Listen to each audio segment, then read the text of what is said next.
नमस्कार दोस्तों, यहाँ पर बात करते हैं आज अन्न की। दोस्तों यहाँ पर देखिए करीब एक टब भर के यहाँ पर सब्ज़ी रखी हुई है। अगर हम बात करें अन्न की तो दोस्तों इसे सबसे पहले उन लोगों तक पहुँचाएं जो सक्षम नहीं हैं। मतलब बात करें अगर कि अगर आपके दिमाग में ये क्वेश्चंस आता है या प्रश्न आता है कि भाई क्या ज़रूरत पड़ेगी तू ये मुद्दा उठा रहा है और क्यों परेशान हो रहा है इतना, तो इसका सीधा सा उत्तर दोस्त शॉर्ट में ये है दोस्तों कि यहाँ पर देखिए आज हमारे देश में भुखमरी की बात करें, बेरोज़गारी की बात करें, कोरोना की बात करूँ, बहुत सारे तमाम मुद्दे हैं जिनकी वजह से मुझे मजबूरन सोशल वर्कर के जैसा काम करना अच्छा लग रहा है।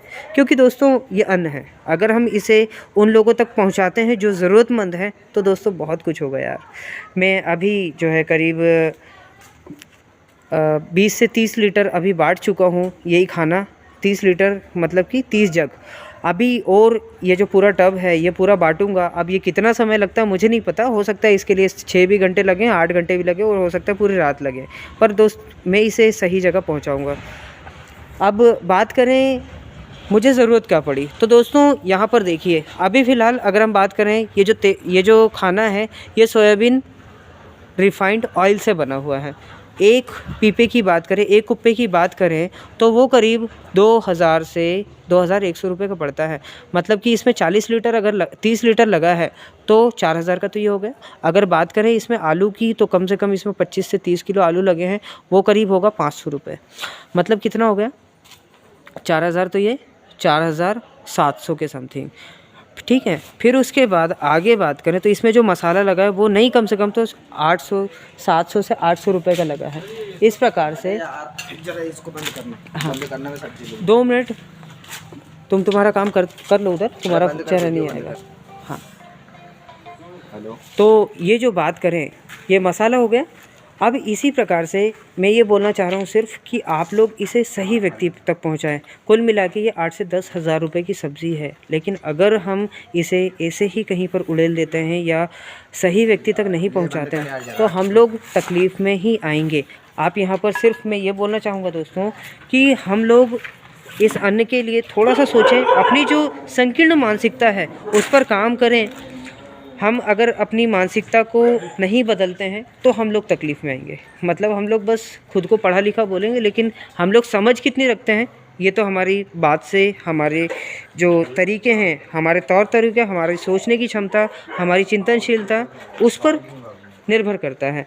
सिर्फ मैं आप लोगों से इतना बोलना चाहूँगा दोस्तों, आप लोग भी आगे आइए। मैं मुद्दा उठा रहा हूँ, इस प्रकार के लाखों मुद्दे हैं मेरे पास। मैं खुद कोशिश कर रहा हूँ पूरे देश में इस प्रकार के मुद्दे फैलाने के लिए, इसीलिए इस प्रकार के छोटे छोटे वीडियोस जहाँ पर मौका मिलता है वहाँ पर बनाता हूँ और उसे यूट्यूब पर अपलोड करता हूँ, ताकि हम लोग भी उन लोगों को जागरूक कर सकें जो जागरूक नहीं हैं, उन लोगों को इस प्रकार की चीज़ें अवेलेबल करा सकें जो सक्षम नहीं हैं। क्योंकि दोस्तों पूरा देश, अगर हम भारत देश की बात करें तो वो विकासशील लोगों से नहीं, उन लोगों से बनता है जो विकासशील होने के साथ साथ गरीब हैं। मतलब अगर हम गरीब लोगों को उठाते हैं तो इस देश को हम एक विकसित स्वरूप दे पाएंगे और इस देश को विकसित स्वरूप से एक सक्षम भारत बना सकेंगे। आज हम लोग शिक्षित नागरिक के रूप में उपस्थित हैं, लेकिन हम समझ कितनी रखते हैं ये तो समय जानता है।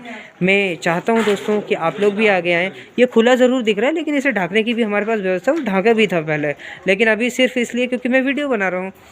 दूसरी बात, यहाँ पर बहुत कुछ ऐसा है, अभी मुझे थोड़ा सा पता चला कि हम लोग जैसे खाना खाया फिर उसके बाद डस्टबिन जहाँ पर होती है वहाँ पर बहुत सारी सब्ज़ी जितनी हमें ज़रूरत पड़ी, जैसे हमें एक चम्मच की ज़रूरत थी लेकिन हम 2 चम्मच ले लेते और फिर उसमें से 1 चम्मच वैसे ही फालतू फेंक देते हैं।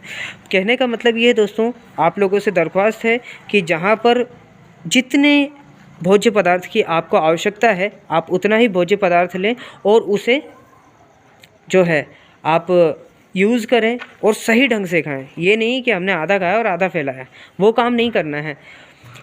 आगे बात करें तो अभी मुझे एक गुजरात का कंसेप्ट मुझे पता चला, अंकल ने बताया था कि हमारे यहाँ पर जहाँ पर खाना खाया जाता है और जहाँ पर डस्टबिन में खाना फेंका जाता है, डस्टबिन के पास में एक व्यक्ति खड़ा होता है। जहाँ पर खाना डिस्ट्रीब्यूट होता है, जहाँ पर खाना बंटता है, वहाँ पर एक व्यक्ति होता है। वो व्यक्ति खाने को निगरानी में रखता है, और खाने को निगरानी में रखने के साथ साथ जहाँ पर डस्टबिन होती है वहाँ पर उस खाने के पास में खड़ा होता है। और अगर कोई व्यक्ति उस खाने को फेंकता है या थोड़ा सा भी छोड़ देता है तो उसी व्यक्ति से वो समझ रखने वाला व्यक्ति बोलता है कि भाई इस अन्न का सम्मान करो, इस अन्न को सही ढंग से खाओ और इसे बर्बाद मत करो। क्योंकि दोस्तों अगर मैं मुद्दे की बात करूं तो हमारे देश में आज भी 10 करोड़ लोग ऐसे हैं जो कि भूखा पेट रात में सोते हैं, लेकिन सुबह वापस उसी काम के लिए, उसी रोज़गार के लिए। अगर आपको प्रैक्टिकली इस चीज़ को देखना है तो आप बॉम्बे जाकर देख सकते हैं। आज भी वहाँ पर लाखों लोग रोज़गार के लिए जाते हैं और वहाँ पर पाव भाजी के दम पर अपना जीवन व्यतीत करते हैं, अपनी सुबह गुजारते हैं और रात बिताते हैं। तो दोस्तों अन्न का सम्मान करें, बहुत कुछ होगा हमारी ज़िंदगी में सुकून भरा, लेकिन सबसे पहले आप इस अन्न को सुकून दें। इस अन्न में अगर हम अगर कहते हैं कि भाई हम इस देश के नागरिक हैं, तो कम से कम दोस्तों अपने अंदर की भारतीयता, अपने अंदर की अखंडता, अपने अंदर का जो एक समतावादी स्वरूप जो है, हमारी जो एक अच्छी और एक चिंतनशील सोच जो है, उस पर काम करें, तभी हम आगे बढ़ पाएंगे। दोस्तों मैं कोशिश कर रहा हूँ इस प्रकार के मुद्दे लाने का, बस आप लोगों से चाहता हूँ कि आप लोग भी आगे आएँ। जय हिंद, जय भारत।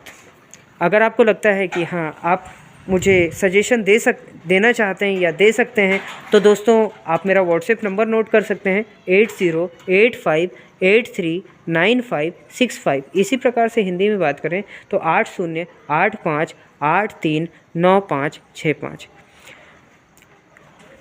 इसी प्रकार से आप मेरा फेसबुक पेज भी देख सकते हैं, जीतेगा इंडिया, JEETEGA स्पेस इंडिया। दोस्तों आप डिस्क्रिप्शन भी देख लिया कीजिए, क्योंकि डिस्क्रिप्शन के थ्रू आप लिंक वगैरह नहीं देख पाते हैं। आपके पास जब भी समय हो तो समय ज़रूर दें, क्योंकि देश है तो हम हैं, ये अन्न है तो हमारा जीवन है, अन्न का सम्मान करें। जय हिंद, जय भारत।